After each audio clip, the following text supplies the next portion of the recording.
irmão Nivaldo, e ele me falou, né?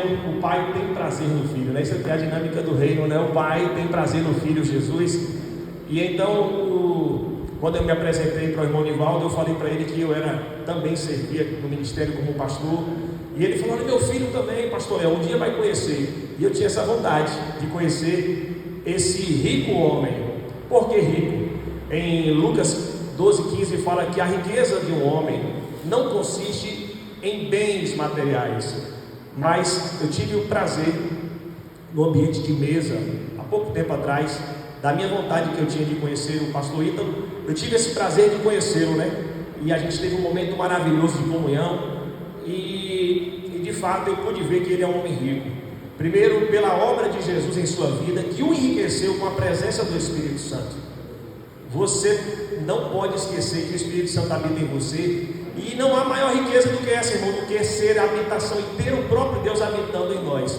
E em segundo lugar, outra característica que esse homem que é rico, irmãos, eu botei no convite do culto, perguntei se poderia, ele disse que sim, estava no Instagram dele essa foto, né?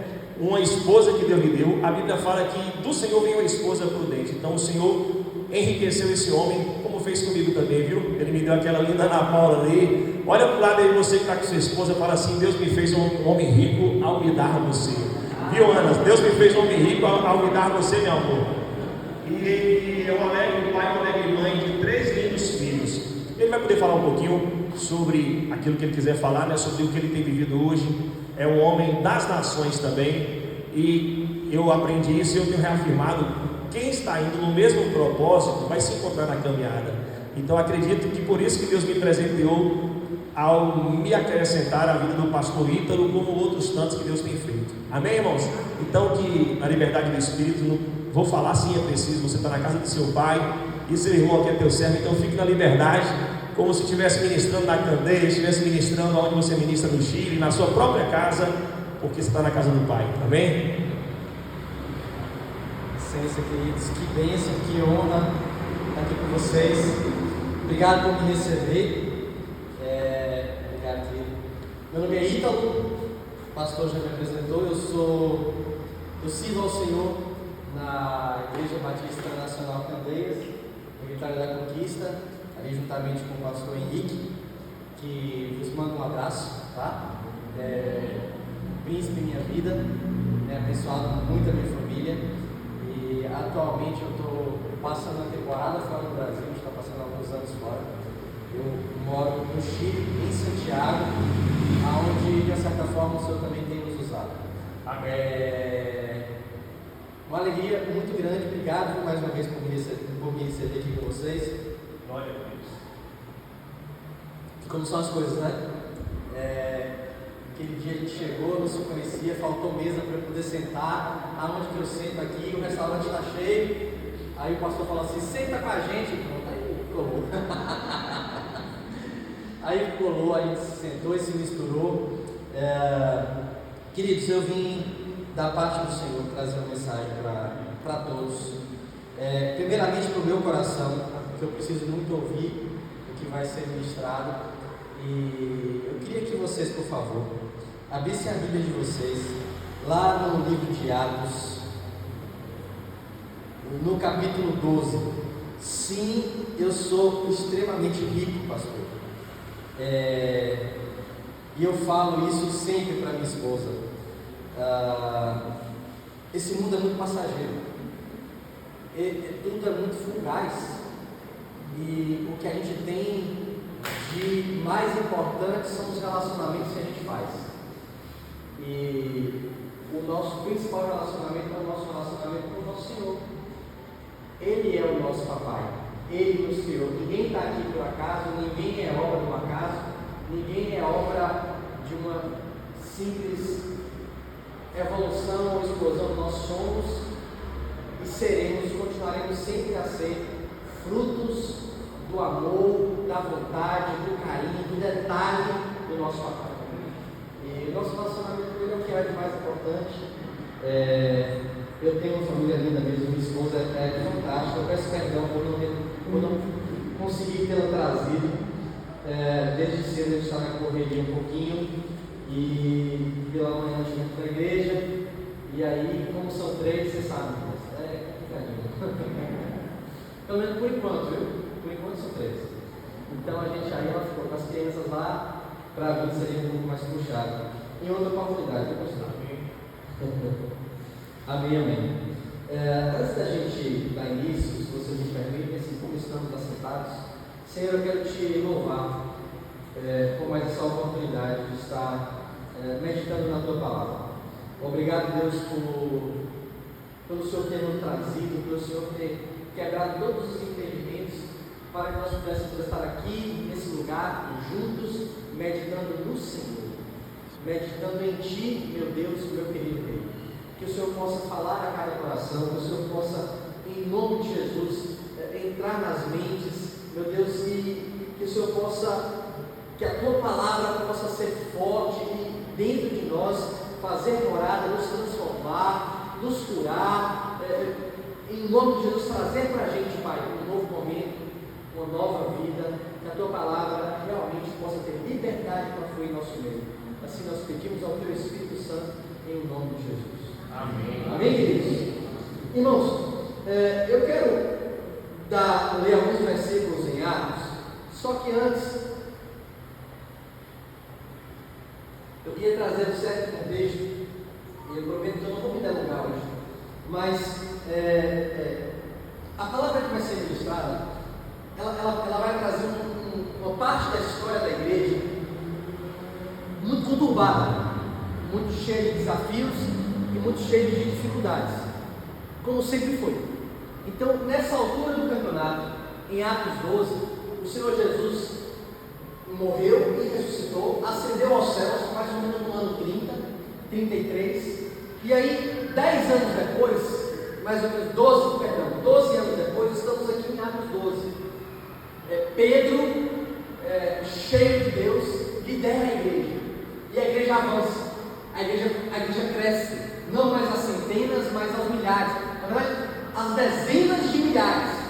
A igreja já se espalhou por toda a Roma, por todo o Império Romano, não apenas ali em Jerusalém, não apenas ali na Judéia, mas ela já chegou a Roma, já chegou a todos os 4 cantos do Império Romano como um todo, e se espalha com muita rapidez. E aí, Pedro é o grande líder dessa evolução, juntamente com todos os outros apóstolos, mas ele vai na liderança. Então, queridos, muita gente estava ali nessa batalha, avançando, fazendo com que a igreja avançasse. Mas tem uma figura de quem eu quero falar um pouco nessa noite, e eu trago à memória essa pessoa, porque na verdade me veio, e eu confesso com vocês, e para o testemunho da igreja eu falo isso. Eu tenho um filhinho de 8 anos, e o meu filhinho, o meu mais velho de 8 anos, está assim, uma coisa que chega a emocionar, o tanto que ele tem prazer na leitura, o tanto que ele ama saber das coisas do Senhor. Tem um de 5 que é igual, mas só que ainda não sabe ler. Só que o de 8 é uma coisa assim para leitura, e lê dezenas de livros por mês, e eu vou maturando, vou escolhendo, vou selecionando. A mamãe tem um papel importante, todo dia de noite pega um livro bom, lê junto com eles. O papai, o que eles leem, eu leio, o que o meu filho lê, eu leio junto, para que ele possa ter um melhor entendimento, a gente discute, conversa. E começou cedo com as bibliazinhas bem infantis mesmo, passou com as bíblias mais um textozinho, depois passou com as bíblias com uns textosãos, e depois foi aprofundando, e já leu diversas vezes as bíblias dele, com muito conteúdo. Passou agora para a Bíblia texto original, 8 anos, tem me emocionado. E aí, como é que nós vamos fazer? Eu escolhi o livro de Marcos para que ele leia. E ele está começando a ler o livro de Marcos, eu estou trabalhando com ele tudo isso. Porque esse é o nosso papel como pai. Esse é o nosso papel como família. E a coisa mais linda que vocês têm aqui nessa igreja são essas crianças. Amém. Meu Deus, que coisa fantástica. Esse é o principal ministério da igreja. Que nenhuma se perca, que elas multipliquem, que elas cresçam. Amém. Eu parabenizo vocês, pais, por trazerem seus filhos, suas crianças, seus netos para a igreja, porque aqui eles vão ser discipulados, aqui eles vão ser ministrados, aqui eles vão ser cuidados, a cabeça deles vai ser protegida de todo mal para fora. Eu, uma vez, antes de ser cristão, Eu várias vezes, antes de ser cristão, porque já passei por maus bocados, já experimentei muita coisa ruim nesse mundo, já falei para mim mesmo e para quem vivia ao meu redor, eu nunca vou ter filhos. Isso que eu fiz. Aos 20 anos de idade eu me encontrei com o Senhor. Logo em seguida o Senhor me tirou esse medo, porque não há medo em seu amor. Porque eu sei que o meu Deus cuida dos meus. Amém. E assim como Ele tem cuidado, Ele vai continuar cuidando. Eu já falei com minha esposa de 3 a 2. Mas é difícil, é uma batalha em casa. Então, e aí, essas coisas aí, por exemplo, agora ele está lendo a Crônicas de Nárnia, já leu uns livrão assim, leu o Pelegrino, e leu a Crônicas de Nárnia 2 também, e eu leio com ele, a gente discute e tal, e sabe fazer a correlação do livro com a Bíblia. Irmãos, que bênção, que bênção, que bênção. E aí, meditando com ele, eu ministrei essa mensagem que vou dar para vocês aqui, para ele, em partes, e isso me veio à tona nesse livro, e é o que eu quero trazer para vocês. Então, em Atos 12, aparece uma figura emblemática, muito importante nos tempos da igreja primitiva. E eu queria que vocês lessem comigo. Atos capítulo 12, versículo 12. Atos capítulo 12, versículo 12. Percebendo isso, ele se dirigiu à casa de Maria, mãe de João, também chamado. Percebendo isso, ele se dirigiu à casa de Maria, mãe de João, também chamado. Obrigado pela participação, queridos. Aqui está falando de Pedro. Irmãos, Pedro, como líder da igreja, estava sofrendo uma grande perseguição. Ele estava sendo caçado, literalmente caçado.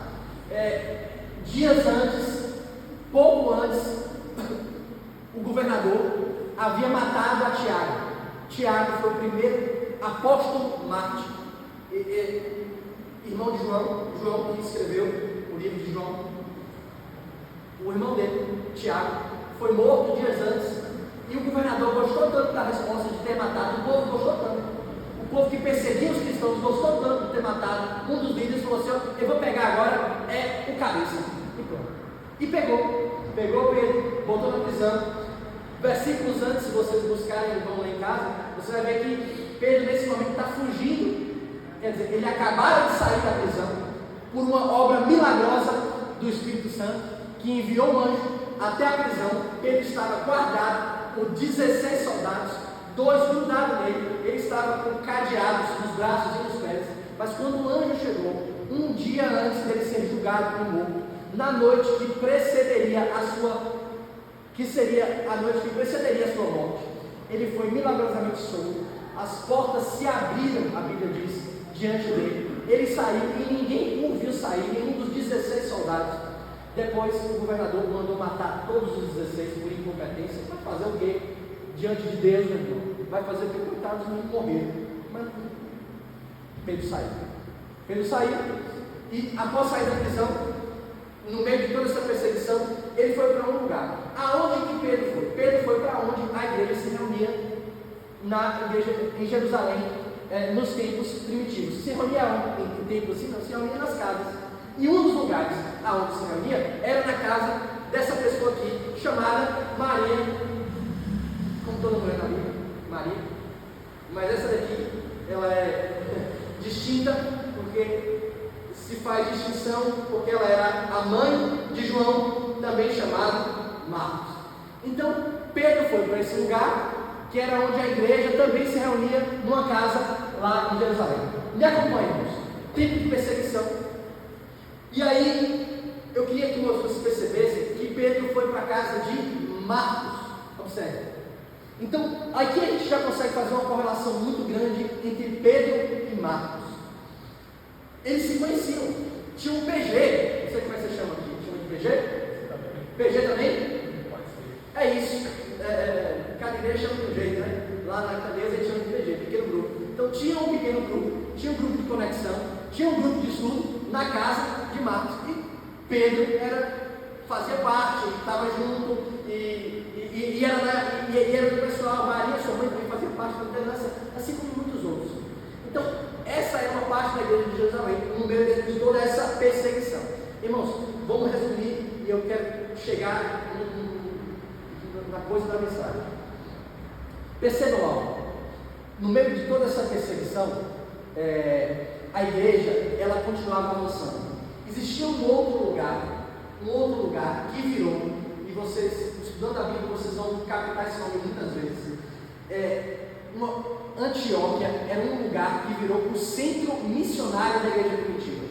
Então, esse lugar, daí partiram todas as viagens missionárias de Paulo e por aí vai. Então, para esse lugar, Marcos foi enviado justamente com Paulo e Barnabé. Então vamos lá, a gente chegou no entendimento de que Pedro era coligado com Marcos.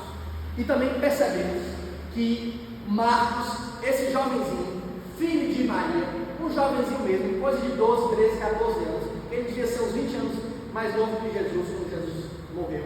E aí, ele foi, pouco tempo depois, enviado para um centro missionário. Ou seja, ele sai da casa de mamãe e vai para um centro missionário. Ele deixa de ser alguém, criancinha, que assistia os cultos do PG na casa, para ser alguém que passou a ser um auxiliar no centro de missões da época,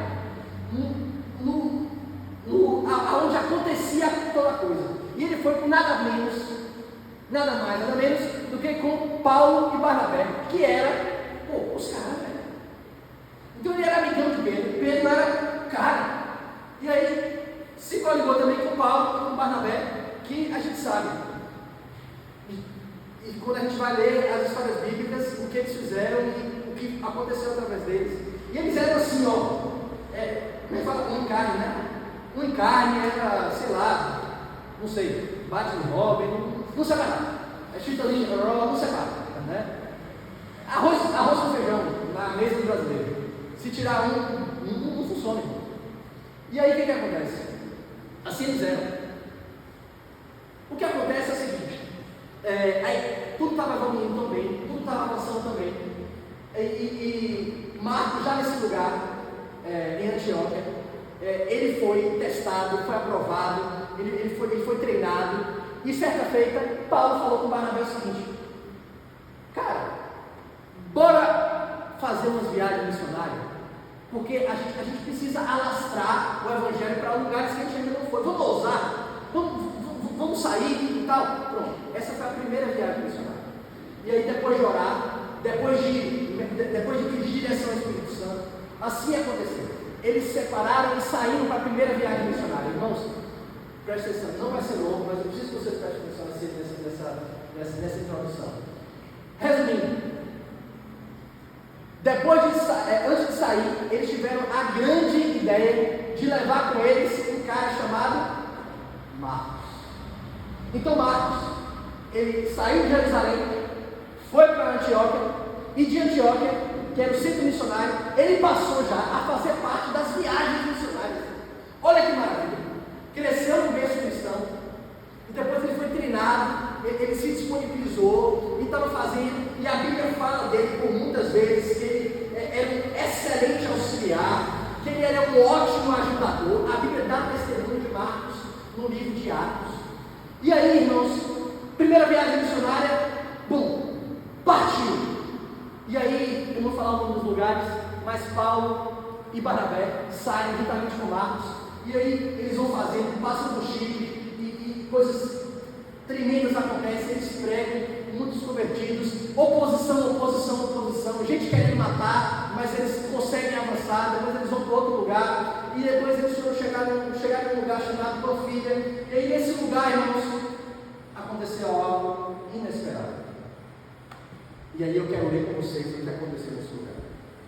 Quando eles chegaram no capítulo 13 de Atos, versículo 13, capítulo 13, versículo 13 de Atos, diz assim: de Pafos, Paulo e seus companheiros navegaram para Perge na Panfilha. João, Marcos, os deixou ali e voltou para Jerusalém. Queridos, o que aconteceu foi o seguinte: essa viagem é coisa séria, isso não é brincadeira não. Isso é algo muito sério. eles estavam correndo perigo de morte, era tudo muito calculado. E tudo ali era muito precioso, era muito difícil. E no momento em que Paulo e Barnabé mais precisavam de Marcos, que foi escolhido como organizador, como auxiliar, o que Marcos fez? Se escafedeu. Vocês estão entendendo a seriedade do problema? O cara sumiu, irmão. A Bíblia não fala por quê. A Bíblia só fala assim, ó, voltou para Jerusalém. Ou seja, ele não teve nem a humildade de voltar para Antioquia, que foi o lugar, a igreja que enviou ele. Acho que não tinha cara para isso, né? Não tinha cara para isso. Aí ele voltou para Jerusalém por colo da mamãe. Não sei. Sentiu saudade do colo da mamãe, a bateria do celular dele descarregou, não tinha onde carregar, não sei. Alguma coisa. Aqueles homens não gostou da cara, não sei, muito bom, não sei.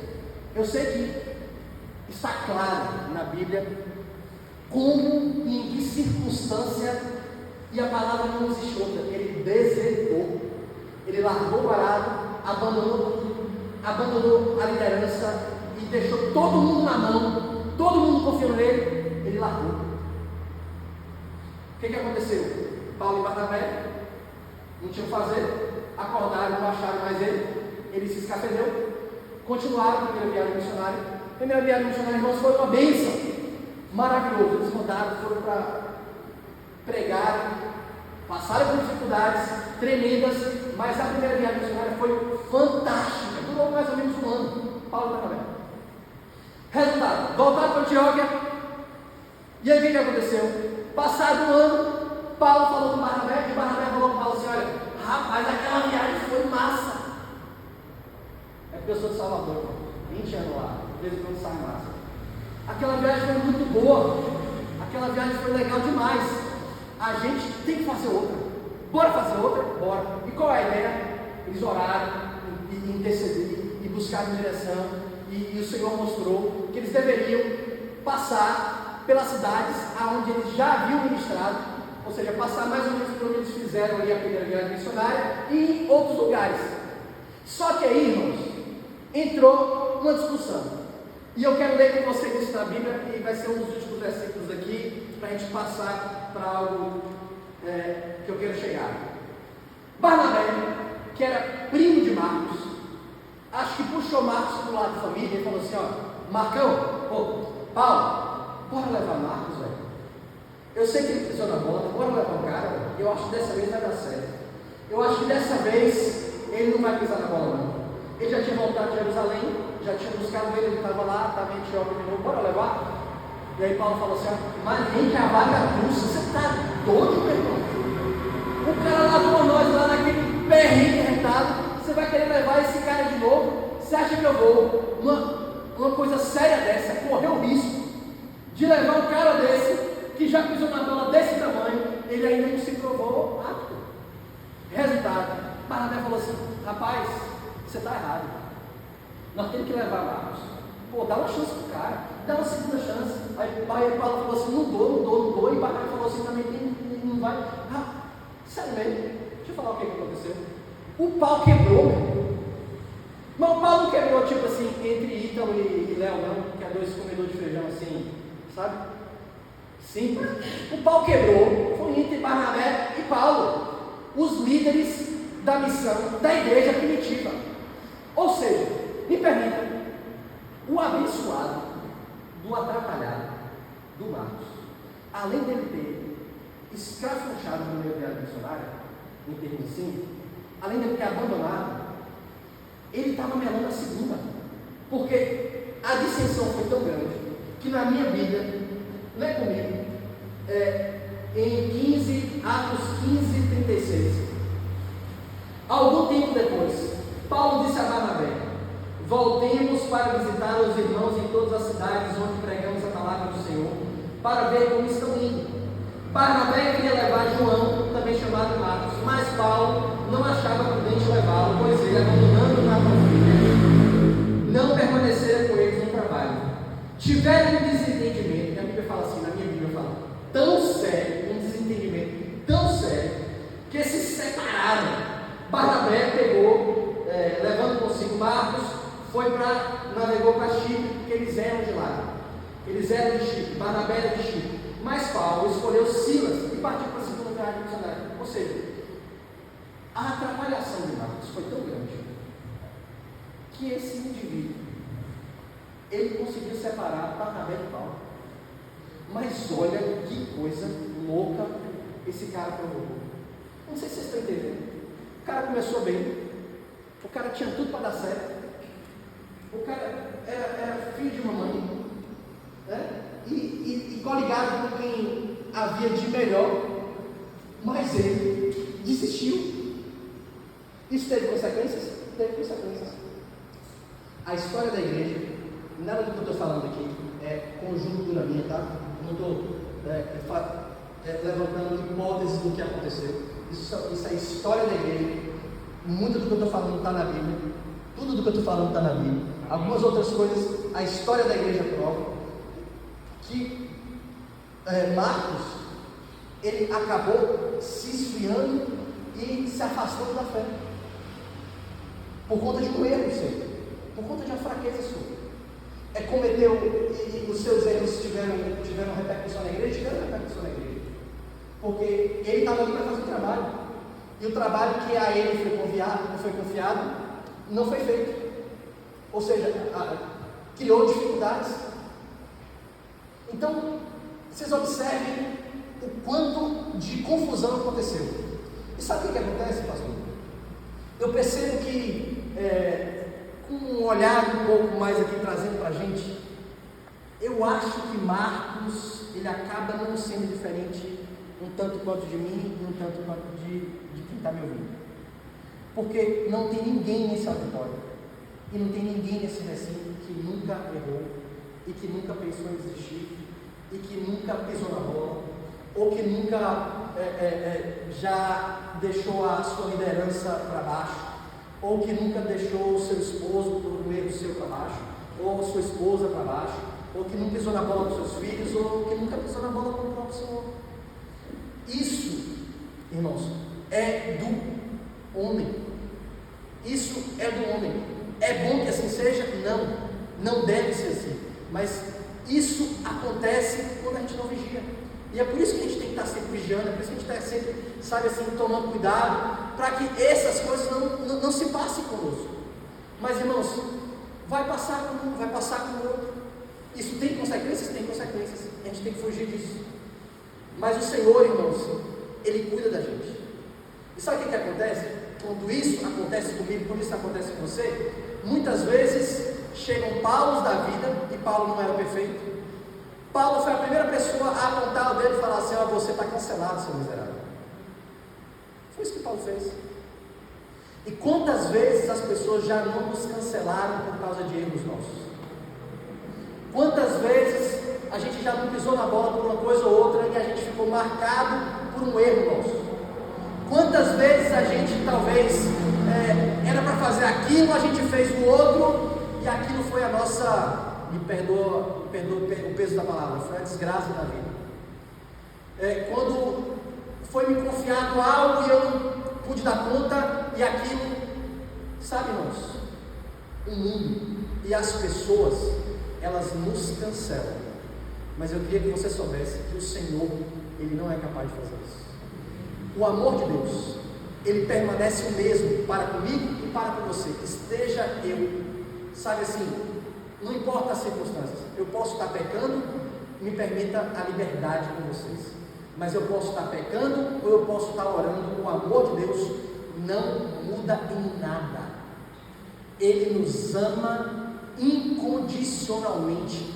O amor de Deus, ele não varia conforme as nossas atitudes. É lógico que existe no coração de Deus uma postura que Ele pede de filho para com o Pai. Qual pai que quer que o filho se rebele contra ele? Nenhum.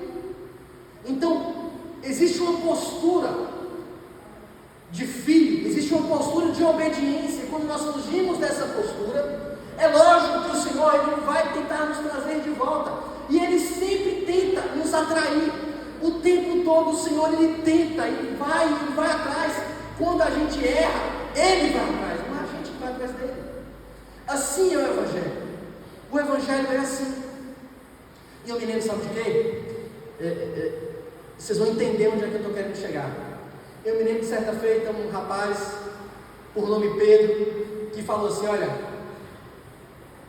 qualquer um pode cair, mas eu não caio, Jesus.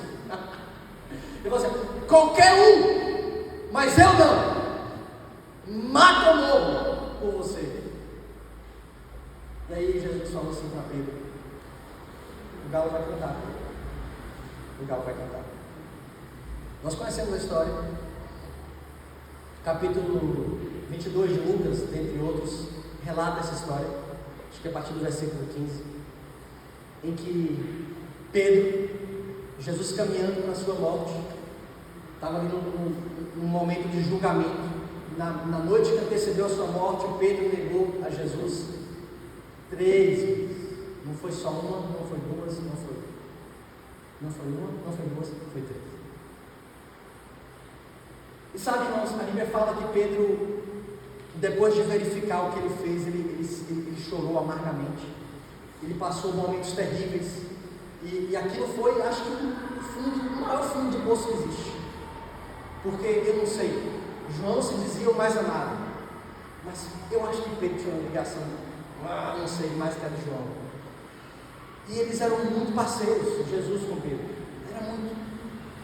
E aquela negação, sabe assim. E sabe o que acontece? Quando a gente vai avançando no tempo, Pedro já tinha largado Jesus, Jesus já tinha morrido na cruz, e Pedro acabou, depois de tanta vergonha, depois de tanta traição, depois de tudo que aconteceu, matando o próprio Jesus do seu coração. E Pedro, que foi chamado para ser pescador de homens, voltou a pescar peixe. E o que aconteceu foi que Jesus apareceu naquela praia, capítulo 21 de João, e fala assim: Pedro, o que você está fazendo? Eu não te chamei para você ser pescador de homens. Porque Jesus, ele não desiste de ninguém, Deus. Ele perguntou para Pedro: Pedro, você me ama? Sim, eu te amo. Pedro, você me ama, Pedro? E eu fico pensando assim, sabe, Pedro lembrando da traição, Pedro lembrando de onde ele errou, Pedro lembrando de onde ele caiu, Pedro lembrando das suas falhas. Sim, eu te amo. E o Senhor Jesus fala: apacenta meus cordeiros, apacenta minhas ovelhas. E para cada vez que Pedro negou, Jesus perguntou para ele se ele o amava. E na terceira vez, Jesus perguntou: Pedro, você me ama? Pedro falou assim: Senhor Jesus, você sabe que eu te amo. Tu sabes que eu te amo. Então apacenta minhas ovelhas. Essa conversa foi uma conversa que mudou a vida de Pedro. Quem que eu falei para vocês que era o líder da igreja primitiva? O traidor. Quem que eu falei para vocês que estava pastoreando todas as igrejas que estavam surgindo em dezenas de milhares? Aquele que pisou na bola com Jesus. Sabe por quê, irmãos? Porque nós não somos perfeitos. E sabe por quê, irmãos? Porque não existe ninguém perfeito só Jesus. E sabe o que, irmãos? Porque Jesus, ele não chama ninguém que é bom, ele capacita os seus, para que ninguém se exalte, para que toda honra e toda glória seja sempre dele. E o costume de Jesus é usar pessoas simples para tarefas extraordinárias, pessoas como eu e você, gente que, sabe assim, não tem nada para dar, não tem nada para adicionar, e ele usa isso. E sabe o que aconteceu? Passaram-se 10 anos e algo chocante. Nós já vamos terminar, irmãos, mas pega essa parte, irmão, por favor. Passaram-se 10 anos desde quando João Marcos abandonou a primeira viagem missionária. João Marcos abandonou. 10 anos depois, eu encontro a Bíblia, não se fala mais de João, ele sumiu, na verdade. Mas 10 anos depois, Paulo, o Brabão, Paulo, no seu livro de Colossenses, no capítulo 4, se vocês puderem, pode abrir. Colossenses capítulo 4, versículo 10. Paulo fala algo que me chama demais a atenção. Paulo aqui agora está no seu primeiro aprisionamento. Paulo passou por 2 grandes aprisionamentos. Ele está no seu primeiro aprisionamento. E nesse aprisionamento ele escreveu algumas cartas, dentre Colossenses, Filemão e outras. Então, escrevendo essa carta dentro da prisão, ele fala assim, olha, no capítulo 4 de Colossenses, versículo 10, Aristarco, meu companheiro de prisão, envia saudações, bem como Marcos, primo de Barnabé, porque não podia nem ter esse nome primo de Barnabé aqui, né? Para a gente achar que era outro Marcos, mas era o indivíduo.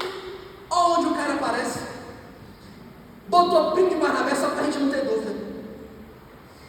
Meu companheiro de prisão, envia saudações, bem como Marcos. Vocês receberam instruções a respeito de Marcos, e se ele for visitá-los, recebam. Sabe, irmãos, em Filemão também tem eu não quero que vocês abram para a gente não perder tempo, mas em Filemão vai falar assim no versículo 23, Epáfras, meu companheiro de prisão, por causa de Cristo Jesus, envia saudações, assim como também Marcos. E aí ele fala assim, ó, meu cooperador. O doidinho virou cooperador de Paulo. Paulo não queria nem ver pintar de ouro. Como que isso aconteceu? Eu vou te dizer. 10 anos se passaram de uma coisa a outra. Foi ou não foi? Nesses 10 anos, Marcos voltou para Jerusalém, para a casa de mamãe. E Pedro, como era muito ligado a Marcos, eles começaram uma parceria que entrou para a história. O que aconteceu na verdade é que Pedro não aceitou que o seu pupilo Marcos abandonasse a fé. E assim como um crente de verdade deve fazer, ele foi atrás de Marcos. E eu não tenho nenhuma dúvida de que o tempo que Pedro passou com Marcos foi o que virou e deu estalo na vida de Marcos. Porque ninguém melhor para tratar de alguém que abandonou do que alguém que também já fez isso e que fora recuperado. Ou seja, eu tenho certeza que Pedrão chegou para Marcos e falou assim: Marcos, o Senhor Jesus me visitou numa praia, e naquela praia ele conversou comigo, e naquela praia ele me falou que eu ainda poderia ser útil, e naquela praia ele me falou que apesar de tudo ele ainda me amava. E o que Pedro fez por Marcos? O que Jesus fez por ele. Exatamente o que Jesus fez por ele. E o que é de nós exigido que façamos? O que Jesus fez por nós. Sabe, mano, isso aqui é uma lição para a igreja, isso aqui é uma lição de como as coisas são, de como as coisas devem ser. E trata muito da gente. Porque assim, eu olho para o lado e eu me vejo culpado muitas vezes, eu me vejo muito culpado. Porque se às vezes a gente olha para as pessoas, a gente olha para cadeiras vazias e a gente fala assim: olha, cadê Marcos? E a gente não sente saudade, a gente não sente falta, irmãos, das pessoas que estavam com a gente, que por algum momento lhes faltou força na caminhada e eles desistiram. Eu tenho certeza que alguém foi Pedro em sua vida. O que eu pergunto é: você tem sido Pedro na vida de alguém? A gente tem se voltado para as pessoas ao nosso redor. A gente tem clamado por essas pessoas. A gente tem ido até essas pessoas e falado assim: sabe, o que Jesus fez por mim, eu vou fazer por você. O que nós somos, irmãos? Nós somos um bando de gente, irmãos, que sem Jesus não somos nada. Amém. a gente vai caminhar direto para o inferno sem Jesus, irmãos. Pó e cinza, sem o sopro de vida do Espírito, irmãos. O que tem de precioso em nós é a vida. E é isso justamente que Satanás quer roubar, o nosso relacionamento com Deus. E o que está acontecendo não é brincadeira, assim como as viagens missionárias não era brincadeira, a gente sabe. Mas essas pessoas não lhes falta, essas pessoas que não estão mais aqui entre nós, Deus sabe onde estão, não lhes falta fé, falta força. Precisa de um braço amigo para falar assim: olha, vem comigo, voltar. Eu já passei por isso também.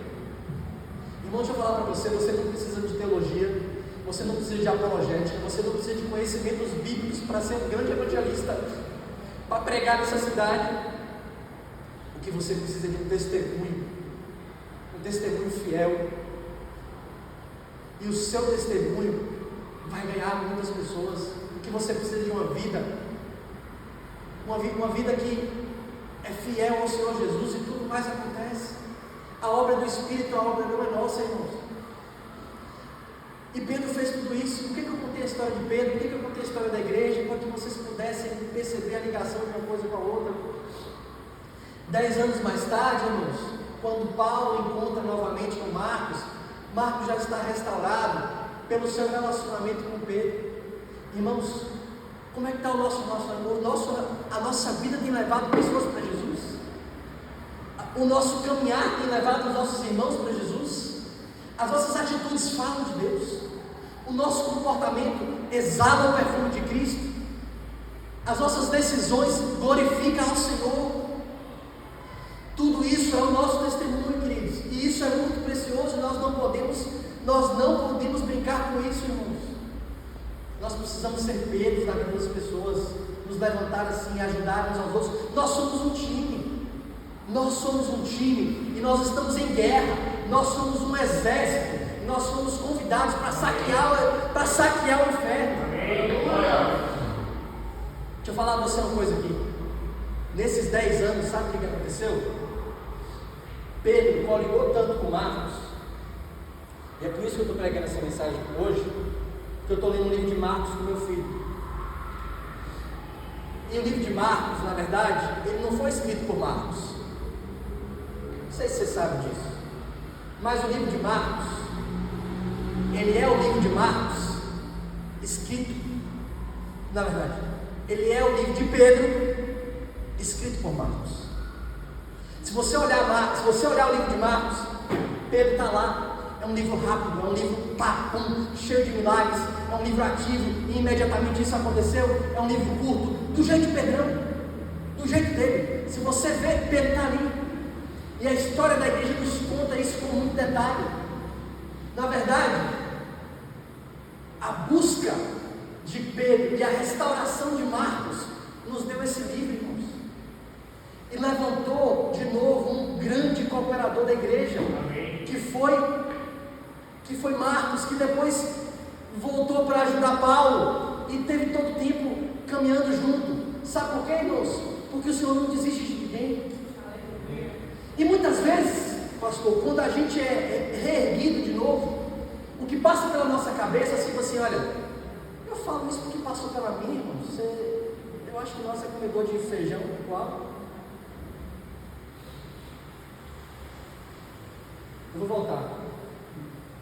Mas sabe, pastor, não tem nada que eu possa fazer assim, aqui na igreja, que não seja assim tão importante, uma coisa pequenininha para fazer, alguma coisa assim que, sabe, irmãos, não funciona assim com Jesus. O Senhor Jesus não te desqualifica porque você errou, não te diminui porque você errou. O Senhor Jesus, Ele se esquece dos seus pecados. E Ele não te diminui por causa dos seus erros passados, muito pelo contrário. Sabe o que Jesus fez com Pedro e com Marcos? 2 cabras que pisou na bola, um Ele botou como líder da igreja, o outro Ele botou como um grande evangelista e escritor da Bíblia.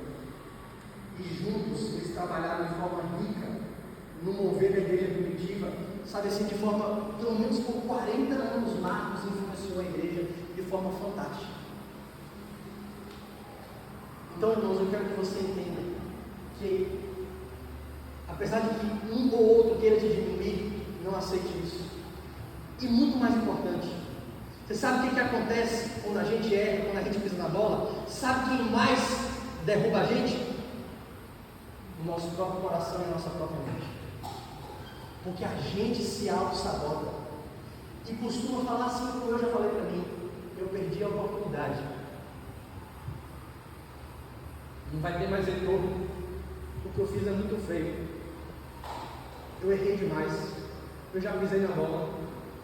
O Senhor Jesus não vai me perdoar. E isso é algo que Satanás bota no coração de muita gente.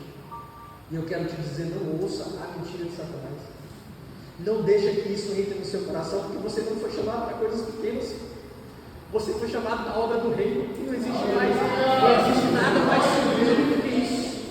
Não existe nada mais grandioso do que isso. Então, que você possa entender que a obra que o Senhor tem na sua vida é grande, sempre foi e sempre vai ser. E se algum dia você já teve promessa de Deus, e se algum dia você já escorregou mesmo tendo promessa de Deus, eu quero que você saiba que as promessas de Deus não se desfazem por causa do seu erro. Amém. O Senhor Jesus não é mentiroso. Deus é Pai, irmão. Deus é Pai. E Ele ama. E Ele vê. Ele não aprova o nosso erro. Mas Ele é rápido em perdoar, diz a Bíblia.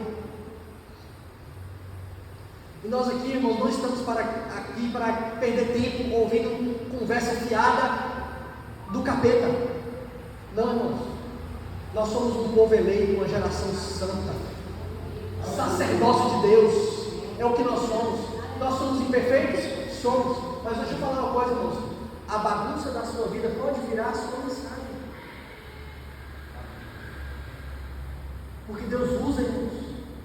Aquilo que já deu errado não importa, o que importa é daqui para frente. Vamos trilhar vida nova, novos recomeços, e é assim que funciona. Deixa eu ler com você um outro versículo da Bíblia que está lá em 2 Timóteo. Mais 5 anos se passam desde que Paulo escreveu a carta aos Colossenses, que eu já estou finalizando de verdade. 5 anos mais se passam desde a carta ao primeiro aprisionamento de Paulo. Paulo agora está no seu segundo aprisionamento e Paulo está à beira da morte, irmão. Ele mesmo fala assim: os meus dias estão contados. E nos seus dias contados, dentro da prisão, ele escreve uma carta para Timóteo. E em 2 Timóteo, se vocês quiserem abrir, pode abrir. Em 2 Timóteo, está antes de Hebreu. 2 Timóteo. Ele fala assim, antes de Filemon, antes de Tito, ele fala assim no capítulo 4, versículo 9. Capítulo 4, versículo 9 de 2 Timóteo. Paulo escreve uma carta para Timóteo e fala assim: olha, ele está na prisão. Procure vir logo ao meu encontro, falou para Timóteo, porque Demas, amando esse mundo, abandonou-me e foi para Tessalônica. Crescente foi para Galácia e Tito para Dalmácia. Só Lucas está comigo. Quem é Lucas? Lucas é o escritor do livro de Lucas. Está com Paulo nesse instante. É esse mesmo Lucas. E aí ele continua. Ele pede para Timóteo 3 coisas. Traga Marcos com você, porque ele me é útil para o ministério. O confusento, o setor. Você acredita que Deus pode fazer isso com você? Amém. Não é como a gente começa, não é como a gente termina. Amém. Deus tem um futuro lindo para cada um de nós. A gente precisa tomar posse disso, viver isso. Eu quero ser útil para o Evangelho. Aleluia! Nós precisamos almejar isso e ter isso escrito a respeito da gente. E nos seus dias finais, Paulo fala assim: me traz 3 coisas. Traz para mim Marcos, traz uma capa e traz meus livros. Ele pede os livros dele, ele pede a capa dele, ele pede, traz Marcos. Em 1 Pedro, a gente não vai abrir, vou até fechar a Bíblia aqui, que a gente já passou. Em 1 de Pedro, Pedro escrevendo, chega a falar de Marcos e o chama de filho. Esse filho, para Pedro, foi alguém a quem ele ajudou muito. Nós precisamos levar assim, nós somos irmãos. Eu quero agradecer muito ao pastor por me receber, porque nós somos verdadeiramente irmãos e a sua fala ela é muito apropriada. Nós estamos juntos nessa batalha para saquear os infernos de verdade, porque as pessoas estão padecendo muito, as pessoas estão aí com cara de infeliz, mas o vazio os corrói e o que lhes espera é terrível, e existe uma urgência muito grande da nossa parte em pregar esse evangelho, em pregar essa verdade. E a nós foi dado talentos, foi nos dado dons. O que nós temos feito com tudo isso? Os talentos, assim como na parábola, eles não podem ser enterrados, amaldiçoados será aqueles que assim fizerem. Mas eles precisam ser investidos, eles precisam se multiplicar, assim como vocês estão frutificando, um tempo de frutificação. E os nossos talentos precisam ser investidos em gente. Nosso negócio é a gente. A gente precisa olhar para o lado, olhar para as pessoas, abençoar as pessoas. Eu sei que não é fácil. Tem uns que é mais chato que outros. E por aí vai. Tem uns que é mais, né?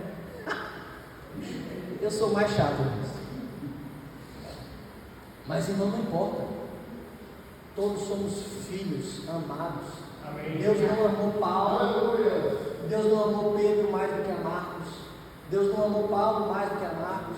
Deus não amou Paulo mais do que a Ítalo. Nós somos todos iguais diante do amor. Então, queridos, que a gente possa navegar nesse entendimento, irmãos. Sabe o que aconteceu com a vida de Marcos? Pedro, antes de morrer, Pedro falou assim: ó, Marcão, eu tenho Pedro velho, né? Marcos bem mais novo. Marcos era talvez o mais novo líder da igreja, bem novinho, mas aí ele já estava na idade de Ítalo. E Pedro velho, Pedro falou assim: Marcos, eu tenho um desafio para você. Isso é especial para mim, eu pude ver isso. Fui num lugar especial. Ele falou assim: Marcos, eu quero que você vá para a África. Eu quero que lá você ministre e seja o primeiro missionário na África. E assim aconteceu. Marcos, depois de ter escrito o livro, esse livro magnífico e maravilhoso, que não apenas serviu como livro para nós, para o conhecimento de vocês, Dr. Lucas, que escreveu o livro de Lucas, usou também como conhecimento o livro de Marcos para aprender de Jesus, para escrever o seu livro. Olha o quanto ele influenciou e o quanto ele influenciou a Paulo, andando com Timóteo, andando com Tito, andando com Pedro, andando com Paulo, andando com Barnabé, andando com Silas. Tudo isso Deus tem para a gente. Amém. Uma honra andar com o Senhor, meu pastor. Obrigado. Amém. A gente fez assim. Aleluia. E Marcos foi para Alexandria, no Egito, uma cidade extremamente proeminente naquela época. E lá ele começou a pregar, curas e coisas tremendas aconteceram. Por 20 anos ele ministrou ali. Oposições terríveis. E Marcos, esse atabalhado que fez tanta confusão, foi o primeiro missionário que já existiu, que foi para a África pregar. O que aconteceu com ele foi que 20 anos depois dele ministrando lá, depois de já ter aberto igrejas, a oposição foi tão grande que ele morreu assassinado, colocaram ele amarrado no fundo de uma carroça, ele foi arrastado pelas ruas de Alexandria, mas irmãos, o estrago já havia sido muito grande o que ele tinha feito na cidade, já tinha aberto muitas igrejas, muitos discípulos, enormes e dos mais importantes. Me permita acrescentar, eu visitei Alexandria por 2 vezes, eu tive a oportunidade de visitar, e eu pisei no exato lugar onde Marcos estabeleceu a sua igreja e pregava os seus sermões. Até hoje a igreja está lá no mesmo lugar. Hoje não é a mesma igreja, já caiu, já reconstruíram, mas o lugar é exatamente o mesmo. Os pastores daquela igreja, depois eu posso te mostrar aí para quem quiser, foram dos pastores mais proeminentes e mais inteligentes da história da igreja, influenciaram enormemente a história da igreja e o entendimento do cristianismo como nós temos hoje. Se nós temos uma teologia tão rica, muito do que nós aprendemos de teologia vieram dos pais da igreja de Alexandria, que influenciou Agostinho, que nos influenciou de forma gigantesca. Então olha o resgate de uma pessoa, o que aconteceu. Então, irmãos, é assim que funciona, sabe? Porque no reino de Deus, sabe? É assim que Deus trabalha, queridos. Eu queria pedir que você se colocasse em pé. Sabe por quê, irmãos? Porque Deus não te trouxe aqui para que você ouvisse a história de uma pessoa e não pudesse fazer a correlação dela contigo. Sabe por quê, irmãos? Porque assim como eu já desisti de mim, assim como pessoas já desistiram de mim, o meu testemunho é de que Deus nunca desistiu de mim.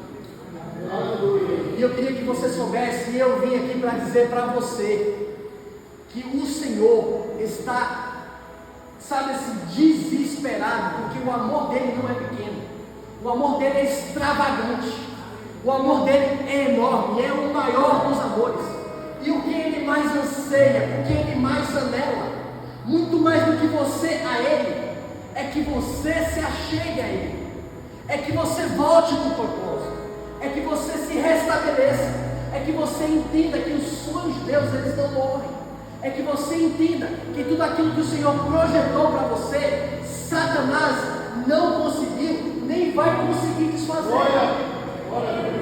É que você entenda que se em algum momento você escorregou, ou se em algum momento você fraquejou, irmãos, esse é o tempo da sua, sabe assim, de você se reerguer e entender que o passado passou e que aquilo não vai diminuir o seu futuro.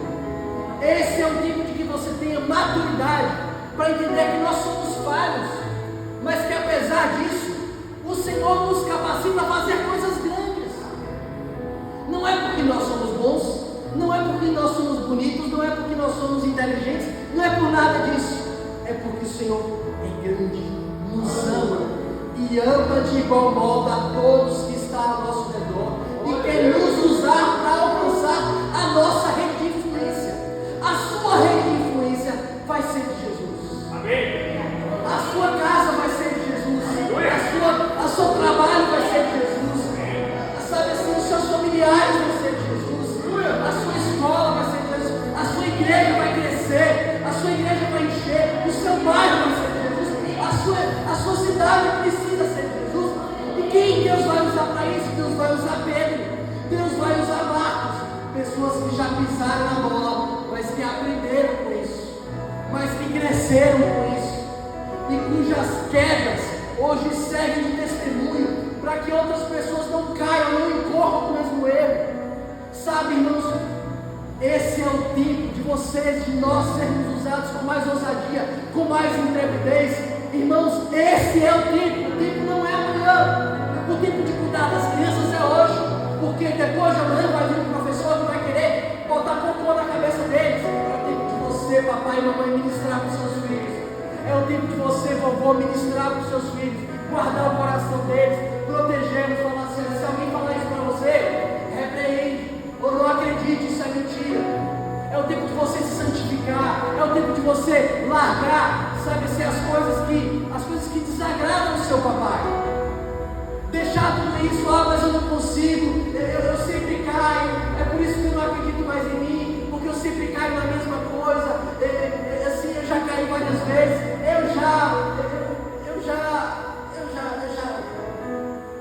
Para mim, eu não tenho mais jeito. Irmãos, isso não é verdade. Talvez você está fazendo a coisa do modo errado.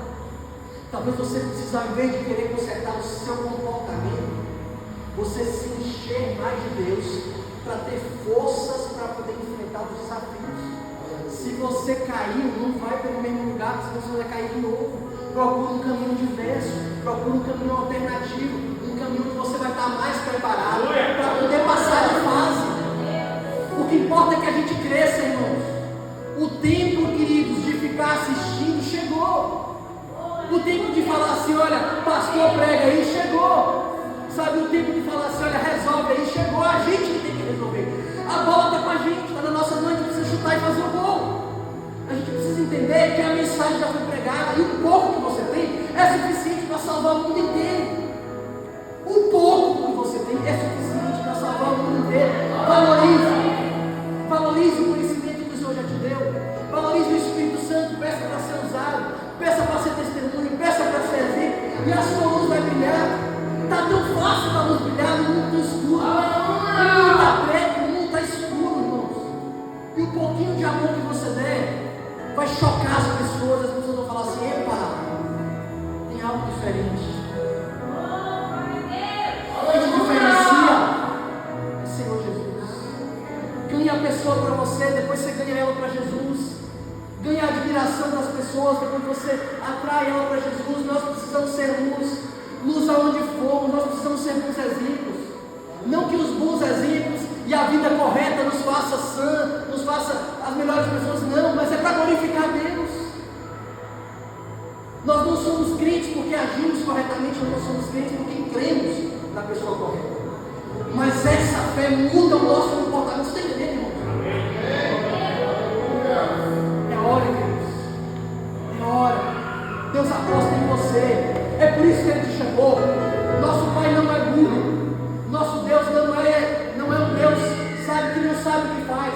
Se Ele te chamou, é porque Ele sabe que você dá conta. Se Ele te falou, é porque Ele sabe que você pode. E Ele sabe também que você não vai dar conta sozinho. Ele sabe que tem que ser na parceria, você precisa dele. Em nome de Jesus, Pai, que está com a igreja, que ouviu essa mensagem real da história de grandes homens, Pai, pelos quais a palavra do Senhor chegou e se proliferou por todo o mundo, que enfrentaram os mais grandes desafios, e mesmo em meio ao fio da espada não negaram o seu Senhor. Deus, em nome de Jesus, que o Senhor nos fortaleça, para que a gente não se entregue de forma tão rasa, para que a gente não possa permanecer, para que a gente possa levar a sério o Evangelho, para que a gente possa levar a sério essa mensagem.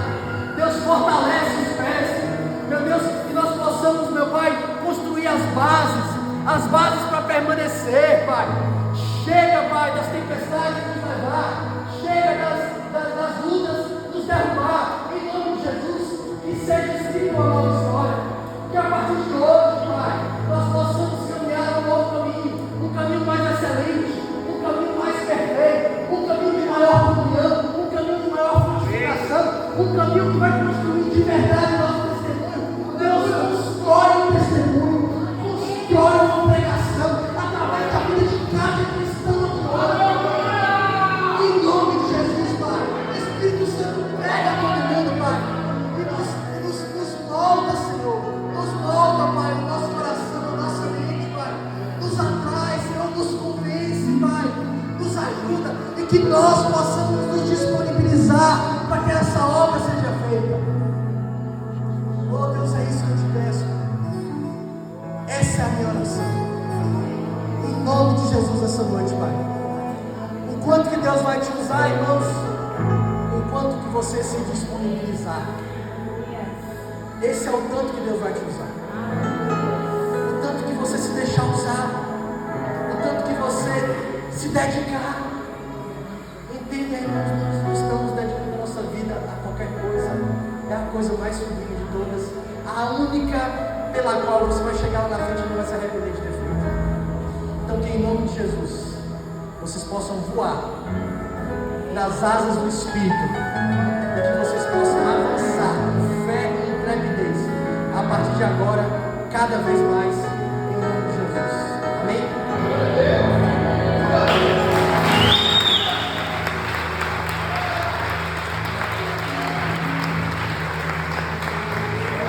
Em pé mesmo, amados, em oração.